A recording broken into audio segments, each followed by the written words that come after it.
안녕하세요. 미국 주식으로 온 대학의 미주은입니다. 요즘 들어서 미주은 방송의 마이크 음질에 대해서 피드백을 주시는 분들이 종종 계셔서요. USB 마이크 하나를 구입했습니다. 지난 팔렌티어 방송부터는 새로 구입한 마이크를 사용하고 있는데요.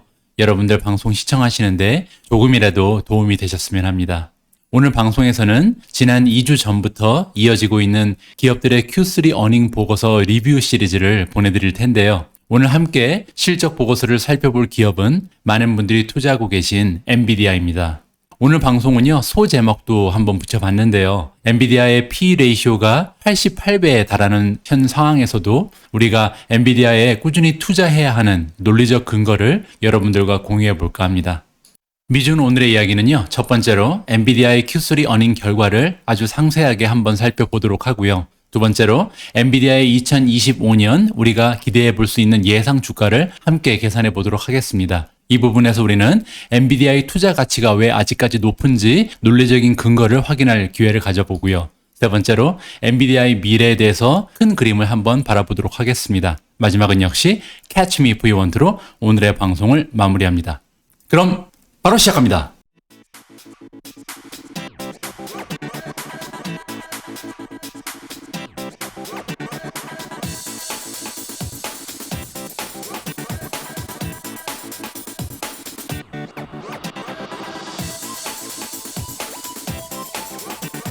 오늘도 미주은의 방송을 함께 해주시는 모든 분들께 감사의 말씀을 드립니다. 구독 그리고 좋아요는요, 여러분과 제가 함께 부자가 되는 길입니다. 꼭 부탁드립니다.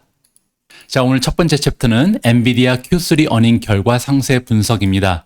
본격적인 내용 시작하기 전에요, 한 가지 언급드릴 것이 있는데, 엔비디아 같은 경우는 지금 Q3를 2021, 즉 2021년이라고 부르고 있거든요. 따라서 앞으로 보시는 수치에서 혹시 2021년이라고 써 있어도요, 이것이 지금 올해를 얘기하는 거구나, 이렇게 이해를 하시면 될 것 같습니다. 자, 첫 번째로요, 엔비디아의 어닝 결과를요, 마켓의 전문가들이 예상한 수치랑 비교해 보도록 하겠습니다. 먼저 EPS 시장 전망치는요, 2.57달러였는데요. 실제 결과는 2.91달러가 나왔습니다. 따라서 13.2% 정도 지금 초과 달성한 것으로 나와 있고요. 두 번째, 총 매출 경우에는요, 시장에서 예측한 수치는 4.41 빌리언이었는데요. 실제 결과는 4.73 빌리언이 나와서 역시 시장 전망치를 초과하는 한 7.3% 정도 초과 달성한 것으로 나옵니다.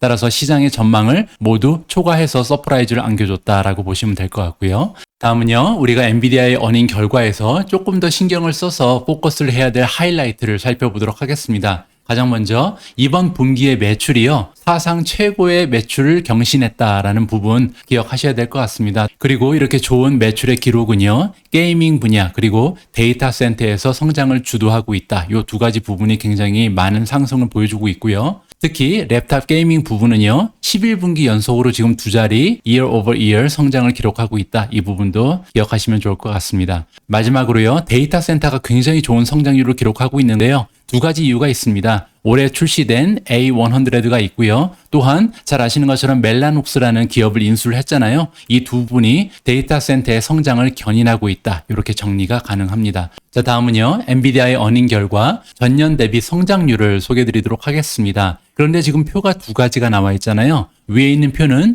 GAAP, 갭이라고 나와 있고요. 두 번째 표에는 non-GAP이라고 표시가 되고 있습니다. 이 두 가지 수치가 어떻게 다른지부터 간단히 설명을 드리겠습니다. 먼저 갭이라는 것은요, Generally Accepted Accounting Principle이라고 불러서 통상적으로 우리가 받아들여지는 그런 어카운팅 시스템을 얘기합니다. 따라서 우리가 만약에 텍스를 계산한다든가 이렇게 공식적인 P&L을 만들 때는 갭을 이용하는 게 맞겠죠.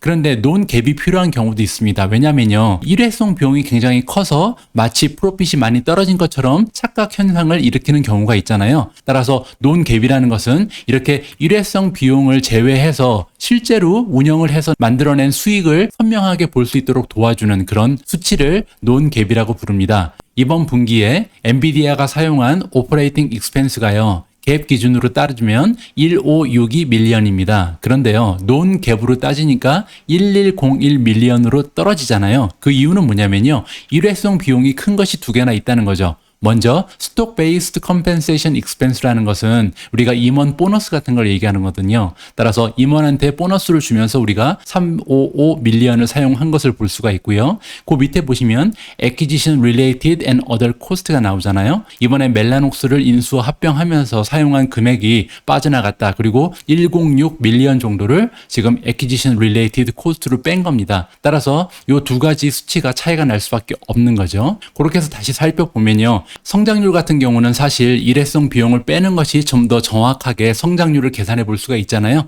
따라서 성장률을 볼 때는 논갭을 사용하는 것이 조금 더 효율적인 방식이 될 것 같습니다.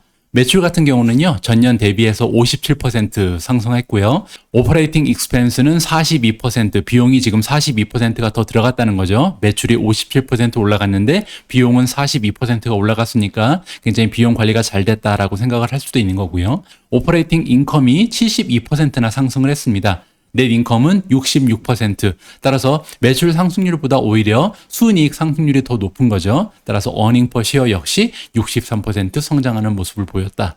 예전에 제가 한번 언급을 드렸던 내용인데요. 넷 인컴이 66% 올라갔으면 사실 어닝 퍼 시어 EPS도 66%가 올라가는 것이 맞잖아요. 그런데 EPS 성장률이 지금 순이익 성장률보다 약간 떨어지는 것으로 보입니다. 그럴 때는 어떤 이유가 있냐면요. 주식의 개수가 늘었다고 보면 되는 거죠. 약간의 주식을 더 발행한 것으로 보입니다. 다음은 섹터별 성장률입니다. 엔비디아는 매출을 구분할 때 크게 5가지 부분으로 나누는데요. 보시는 것처럼 게이밍, 그리고 프로페셔널 비주얼리제이션, 데이터 센터, 오토, 마지막으로 OEM and others로 나눕니다. 이렇게 5가지의 섹터를 보고요. 과연 섹터별로 성장률이 어떻게 되는지 살펴보도록 하겠습니다. 2020년 3분기, 그러니까 작년 3분기의 매출이 여기 나와 있고요. 올해 3분기의 매출이 이쪽에 있습니다. 두 가지의 수치를 비교해 보면요. 게이밍 같은 경우는 작년 대비해서 37%나 성장을 했고요. 프로페셔널 비주얼리제이션 같은 경우는 27%가 오히려 감소를 했습니다. 데이터 센터 같은 경우는 262%라는 놀라운 성장률을 지금 보여주고 있는데요. 엔비디아는 가면 갈수록 게이밍에 의존하고 있던 그 매출의 비중이 데이터 센터 쪽으로 옮겨가는 것을 우리가 확인을 할 수가 있습니다. 다음은 오토, 자동차 부분이고요. 지금 23%가 빠졌네요. 마지막 OEM and others는요. 57%가 올라가는 성장률을 보여줬습니다. 다음은 엔비디아 P&L입니다. 엔비디아 P&L은요, 우리가 P&L 공부하기에 굉장히 잘 정리가 되어 있거든요. 그래서 P&L 공부도 한번 병행하면서 엔비디아의 P&L을 분석해 보도록 하겠습니다. 가장 먼저 살펴볼 수치는요, 그로스 마진인데요. 그로스 마진은 한국말로 총이익률이라고 부릅니다. 일단 그로스 마진을 계산하는 방법은요, 그로스 인컴 나누기 토탈 레비뉴, 즉 총이익을 총 매출로 나누면 그것을 그로스 마진이라고 부르는데요. 여기서 그로스 인컴이 뭔지를 또 알아야겠죠. 그로스 인컴은 그로스 프로핏하고 같은 개념이고요. 그로스 인컴이라는 것은 전체 매출에서 코스트 오브 레비뉴, 즉 매출을 만들어내기 위해서 들어갔던 직접 비용을 빼고 남은 프로핏을 그로스 프로핏 혹은 그로스 인컴, 총이익이라고 부릅니다. 따라서 우리가 그로스 마진을 직접 구해보면요. 지금 엔비디아의 3분기 그로스 인컴은 2960이 나와 있잖아요. 따라서 2960을 4726으로 나누면 되겠죠. 그로스 마진이 62.6%가 나옵니다. 자, 엔비디아의 P&L에서 우리가 살펴볼 수 있는 다음 수치는요. R&D 지출 비율입니다. 즉 연구 개발비에 어느 정도의 지출이 있었는지를 퍼센티지로 표시하는 건데요. Research and Development Cost를 토탈 레비뉴로 나누어 주면 됩니다. 따라서 전체 매출에서 연구 개발비에 투자한 비용이 몇 퍼센트 정도 되는지를 살펴보는 거죠. 지금 보시는 것처럼 전체 매출이 4726이었는데요. 이 중에서 Research and Development 연구 개발비에 사용한 비용이 1047이니까요. 1047 나누기 4726 하면 22.2%. 아직까지도 매출의 상당 부분을 미래를 위해서 연구 개발비에 투자하는 굉장히 건강한 모습을 보이고 있습니다. 자, 다음으로 살펴볼 부분은요. 오퍼레이팅 마진입니다. 한국말로는 영업이익률이라고 부르는데요. 오퍼레이팅 마진은요. 오퍼레이팅 인컴을 토탈 레비뉴로 나눠서 계산할 수가 있습니다. 여기서 말하는 오퍼레이팅 인컴이라는 것은 영업이익인데요. 영업이익은 어떻게 구하냐면요. 전체 매출에서 아까 말씀드린 것처럼 코스트 오브 레비뉴를 빼면 그로스 프로핏이 나왔잖아요. 이 그로스 프로핏에서 오퍼레이팅 익스펜스를 또 빼주는 겁니다. 오퍼레이팅 익스펜스라는 것은 그야말로 우리가 회사를 운영할 때 필요한 기본적인 비용들을 얘기하는 거거든요. 리서치 앤 디벨롭먼트라든지 아니면 판촉 비용 같은 거를 빼고 나서 남은 그런 수익을 인컴 프롬 오퍼레이션 또는 오퍼레이팅 인컴이라고 부릅니다. 따라서 우리가 오퍼레이팅 마진을 구하기 위해서는 1398 나누기 매출 4726 하면요. 29.6%라는 굉장히 건강한 오퍼레이팅 마진을 엔비디아가 보여주고 있습니다.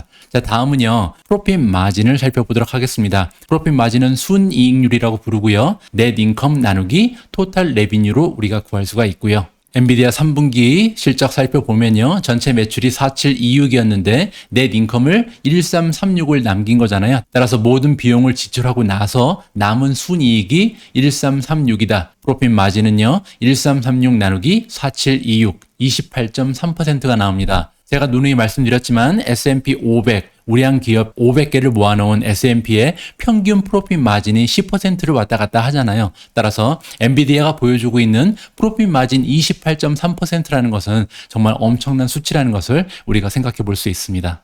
엔비디아 P&L에서 살펴볼 수 있는 마지막 수치는요. EPS입니다. EPS 아시는 것처럼 earning per share잖아요. earning이라는 것은 net income, 순이익을 얘기하는 거고요. per share니까 한 주당 순이익을 얘기하는 거겠죠. 따라서 계산하는 방법은 이름대로 하면 되겠죠. net income, 순이익을 shares outstanding, 발행 주식수로 나누어 주면 쉽게 EPS를 구할 수가 있습니다. 지금 보고 계신 P&L에서 EPS를 직접 계산해 보겠습니다. 넷 인컴이 1336이잖아요. 그리고 요 밑에 보시면 발행되어 있는 총 주식수가 나옵니다. 630이 나오잖아요. 따라서 1336 나누기 630 하면 엔비디아가 만들어내는 순이익은요. 2달러 12센트 per share, 한 주당 2달러가 넘는 그런 순이익을 만들어내고 있다. 이렇게 계산을 할 수가 있습니다. 근데 여기서요. EPS가 두 가지가 있다고 말씀드렸잖아요. GAAP, GAAP EPS가 있고요. non-GAAP EPS가 있는데 우리는 지금 P&L을 분석하고 있기 때문에 공식적인 수치가 나왔겠죠. 따라서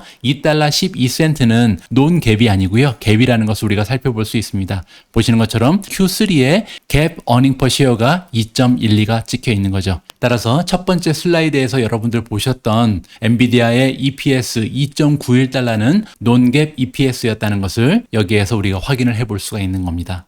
자, P&L 우리 살펴봤으니까요. 이번에는 발란시트로 넘어가도록 하겠습니다. 발란시트에서 첫 번째 살펴볼 내용은요. 커런트 레이시오, 유동 비율입니다. 커런트 레이시오 구하는 방법 다시 한번 설명드리면요. 커런트 에셋 나누기 커런트 라이어빌리티죠. 커런트 에셋이라는 것은 1년 내에 우리가 현금화 시킬 수 있는 유동성 자산을 얘기하고요. 커런트 라이어빌리티라는 것은 1년 내에 갚아야 하는 유동 부채를 얘기합니다. 따라서 유동 비율이 만약에 1.0 이상으로 올라가면 현금성 자산이 유동 부채보다 많은 거니까 좋은 거고요. 만약에 유동 비율이 1.0 밑으로 떨어지게 되면 1년 내에 현금화할 수 있는 현금성 자산보다 1년 내에 갚아야 하는 부채가 더 많은 거니까 좋지 않은 신호로 받아들일 수 있겠죠. 자, 그럼 엔비디아의 커런트 레이시오 직접 구해보도록 하겠습니다. 토탈 커런트 에셋이 지금 14393이잖아요. 그리고 밑에 보시면 토탈 커런트 라이어빌리티즈가 3669입니다. 따라서 14393 나누기 3669 해보니까요. 3.92가 나옵니다. 엔비디아라는 기업이 1년 내에 갚아야 하는 부채보다 1년 내에 현금으로 바꿀 수 있는 현금성 자산이 4배 가까이 많다는 거니까요. 엔비디아의 발란시트는 굉장히 좋은 유동성 그리고 건강한 모습을 보여주고 있습니다. 발란시트에서 두 번째로 살펴볼 내용은요. 토탈 데투 토탈 에셋 레이시오입니다. 지난 시간까지는 우리가 보통 데투 에퀴티 레이시오를 살펴봤는데요. 앞으로는 토탈 데투 토탈 에셋 레이시오를 구해보도록 하겠습니다. 한국말로는 총 자산 부채 비율이라고 부르는데요. 엔비디아의 토탈 데투 토탈 에셋 레이시오는요. 토탈 에셋이 지금 26881이고요. 토탈 라이어빌리티즈가 11547입니다. 따라서 11547 나누기 26881 하면요. 0.43이 나옵니다. 엔비디아가 가지고 있는 전체 자산에서 43%만이 부채고요. 나머지는 자기 자본이라는 것을 우리가 볼 수가 있죠. 따라서 자기 자본이 부채보다 더 많다는 것을 확인할 수가 있습니다. 따라서 건강한 상황이다라고 정리를 할 수가 있습니다. 이번 엔비디아의 어닝 결과에서는요. Q4 가이던스도 나왔습니다. Q4 가이던스에서 매출만 살펴보도록 하겠습니다. 4분기의 매출 전망으로요. 48억 달러가 지금 나와 있습니다. 그런데 3분기 매출 기억하시겠지만 47억 2,600달러니까요. 3분기 매출보다도 조금 더 좋은 모습을 기대할 수가 있겠죠. 1.6% 정도 향상하고요. 그리고 전년도 4분기랑 매출을 비교해 보니까요. 전년도 매출이 31억 500달러밖에 안 됩니다. 따라서 전년도 대비해서는 무려 54.6%나 매출이 성장하는 것이다 라는 것을 우리가 확인해 볼 수가 있나요. 따라서 4분기의 가이던스도 굉장히 좋게 나왔다라고 깔끔하게 정리할 수 있습니다. 자, 다음 챕터는요, 엔비디아의 2025년 예상 주가입니다. 여러분들과 함께 엔비디아의 2025년 예상 주가 직접 계산해 보도록 하겠습니다. 미주은의 예상 주가 산정 방식 두 가지가 있잖아요. 둘 다 모두 멀티플 메서드를 사용하는데요. 그 중에서 성장주 같은 경우는 어닝이 굉장히 안정적이지 못하기 때문에 레비뉴 퍼 쉐어랑 프라이스 투 세일즈 레이시오를 곱해서 구하는데요. 지금 엔비디아 같은 경우는 EPS, 어닝 퍼 쉐어가 굉장히 안정적으로 나와 있고요. 그리고 꾸준한 성장을 보이고 있기 때문에 사실 매출의 성장률보다 오히려 중요한 것이 어닝 퍼 쉐어의 성장률이라고 볼 수 있습니다. 그런 의미에서 엔비디아의 2025년 예상 주가는요, 우량주 모델을 사용하도록 하겠습니다. 즉, 어닝 퍼 쉐어 곱하기 프라이스 투 어닝 레이시오를 가지고 타겟 프라이스를 구해보도록 하겠습니다. 여기서 추가적으로요, 하나 더 말씀드릴 부분이 있는데요. 이렇게 멀티플 메서드를 가지고 우리가 예상 주가를 산정하는 방식에 대해서 다시 한번 리마인드를 드리면요. 순이익이나 매출이 성장을 하면 그 기업의 주가도 비슷한 비율로 함께 성장한다는 가정하에 만들어보는 예상 주가 산정 방식입니다. 즉, 이 기업이 10년 동안 매출이 10배 올라가면 주가도 10배 올라갈 수 있지 않겠느냐라는 가정이 들어가 있다는 거죠. 그리고 또 하나 우리가 살펴볼 부분은 P 레이시오 혹은 PS 레이시오에 들어가 있는 프리미엄이 있잖아요. 이 프리미엄은 시시각각 변하기 때문에 사실 과거의 평균을 사용하는 것이 더 좋습니다. 현재 프리미엄은 한시적일 가능성이 있으니까요. 따라서 과거의 5년 평균을 사용한다. 그 의미는 즉 투자자들이 통상 이 종목에 지불하는 평균 프리미엄을 적용해서 예상 주가를 산정하는 방식이다. 이렇게 이해하시면 될 것 같습니다.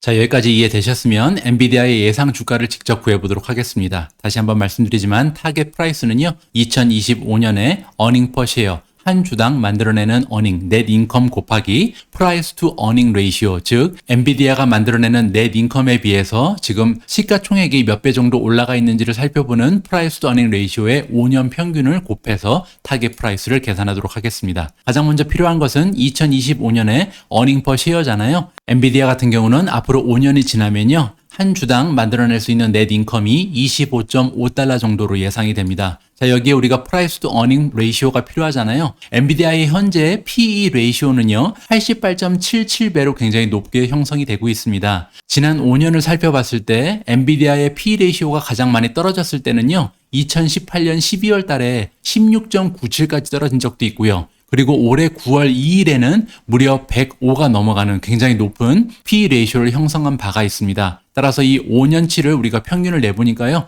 평균 PE 레이시오는 46.22가 나옵니다. 따라서 우리가 예상할 수 있는 2025년 예상 주가는요, 25.50 곱하기 46.22 하니까요, 1178.61이 나옵니다. 자, 그러면요, 우리가 어닝 퍼 쉐어와 프라이스 투 어닝 레이시오를 곱해서 만들어낸 2025년 예상 주가 1178달러를요, 현재 주가랑 비교해 보도록 하겠습니다. 엔비디아의 현재 주가는요, 541.78달러입니다. 따라서 그 말은요, P 레이시오 멀티플로 산정해 본 향후 5년간 엔비디아 투자의 기대 수익률은요, 약 118% 정도가 나옵니다. 그런데 여기서 하나 우리가 기억해야 될 부분이 있는데요. 현재 주가의 P 레이시오 프리미엄은 사실 46.2배가 아니고 88.7배잖아요. 따라서 1178이라는 예상 주가가 실현이 되기 위해서는요, 현재 88배까지 올라가 있는 P 레이시오가 46.2배로 떨어져야 되거든요. 따라서 주가가 상당히 많은 폭으로 떨어져야만 1178이라는 수치가 나오는 겁니다. 따라서 118%의 수익률은 거의 최소치라고 우리가 기대를 해볼 수가 있는 거죠.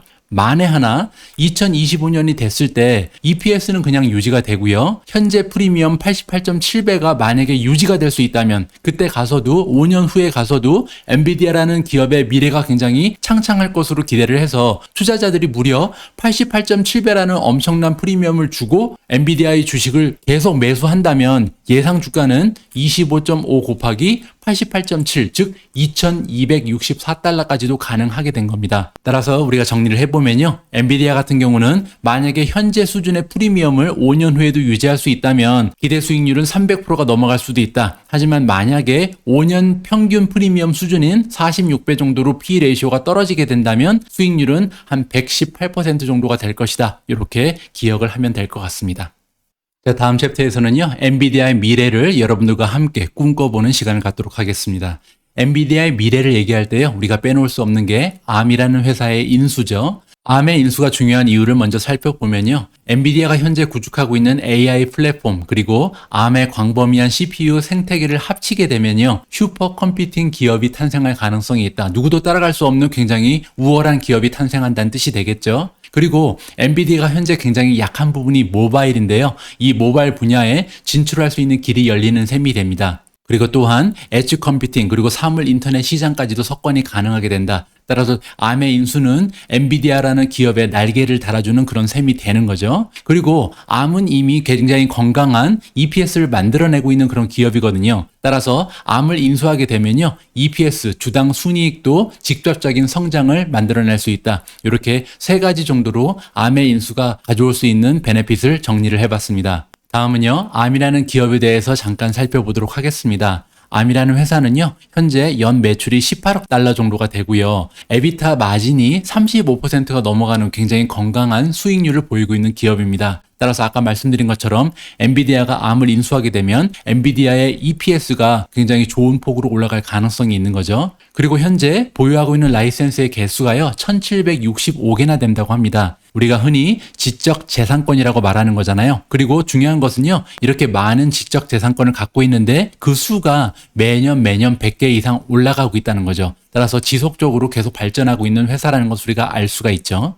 그러면 이렇게 중요한 ARM의 인수, 엔비디아는 성공적으로 ARM을 인수할 수 있을까? 이 문제를 살펴봐야겠죠. 중국을 비롯한 4개 당국의 승인이 필요합니다. 이 부분이 가장 큰 걸림돌로 지금 생각이 되고 있는데요. 과연 미스터 황이 이 4개국의 승인을 받아낼지, 만약에 이 4개국의 승인을 받아낸다면 굉장히 유능한 CEO로 우리가 인정을 해줄 수가 있는 거죠. 그리고 현재 엔비디아가 기대하고 있는 이 딜의 마무리는요, 2022년 1분기에 마무리될 것이라고 합니다. 따라서 앞으로 1년 반 안에 ARM의 인수는 결정이 나고 발표가 날 것이다. 굉장히 기대가 되는 부분입니다. 우리가 엔비디아의 미래에 대해서 얘기할 때요, 빼놓을 수 없는 또 하나의 단어가 인공지능입니다. 인공지능에 대해서는 지난주에 제가 올려드렸던 영상에서 엔비디아가 얼마나 인공지능이라는 분야에 지금 집중 투자하고 있는지를 보여드렸잖아요. 그러면 그 영상의 연장선에서 조금 더 자세한 내용을 살펴보도록 하겠습니다. 엔비디아가 왜 이렇게 인공지능에 목숨을 걸고 있는지 집중 투자하는 이유를 살펴보도록 하겠습니다. 현재는요, 인터넷 오브 피플의 시대입니다. 사람들이 인터넷을 사용하는 그런 시대잖아요. 그런데 앞으로 다가올 시대는 우리가 인터넷 오브 띵이라고 부릅니다. 사물 인터넷이죠. 그러면 사물 인터넷이 발전을 한다는 뜻은 어떠한 식으로 해석이 되냐면요. 현재는 수십억 명이 사용하고 있는 것이 인터넷인데 이 수십억 명이 사용하는 인터넷이 수조억 개의 인터넷 오브 띵이 사용하게 된다. 즉 수십억이 수조억 개로 바뀌게 되니까요. 엄청나게 많은 칩이 추가로 들어가게 되겠죠. 그러면 우리가 여기서 질문해야 될 바는 이 많은 칩을 과연 누가 만들 것인가? 현재로서는 엔비디아가 단연 1위를 달리고 있다. 이러한 기대 하에서 우리가 인공지능에 투자하기 위해서는 엔비디아를 빠뜨릴 수가 없는 겁니다.